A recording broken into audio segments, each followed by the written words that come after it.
មាត្រា52ការចុះបញ្ជីអំពីការផ្លាស់ប្ដូរទីតាំងទីស្នាក់ការ 1. នៅពេលដែលនីតិបុគ្គលផ្លាស់ប្ដូរទីតាំងនៃទីស្នាក់ការកណ្ដាលត្រូវចុះបញ្ជីអំពីការផ្លាស់ប្ដូរនោះនៅទីតាំងចាស់ហើយត្រូវចុះបញ្ជីនៅចំណុចដែលបានកំណត់នៅក្នុងមាត្រា50ចំណុចដែលត្រូវចុះបញ្ជីនៃក្រមនេះនៅទីតាំងថ្មីក្នុងអំឡុងពេល2សប្តាហ៍នៅពេលដែលផ្លាស់ប្ដូរទីតាំងទីស្នាក់ការឯទៀតត្រូវចុះបញ្ជីអំពីការផ្លាស់ប្ដូរនោះនៅទីតាំងចាស់ក្នុងអំឡុងពេល3សប្តាហ៍ហើយត្រូវចុះបញ្ជី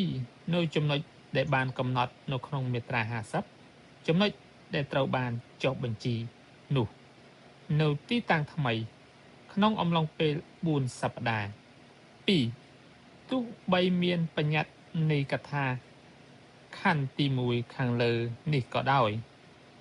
នៅក្នុងករណីដែលការផ្លាស់ប្ដូរទីតាំងទីស្នាក់ការត្រូវបានធ្វើឡើងនៅក្នុងដែនសមត្ថកិច្ចនៃការិយាល័យចុះបញ្ជីដូចគ្នា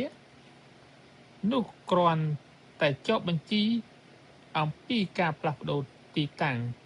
ជាការគ្រប់គ្រាន់ហើយ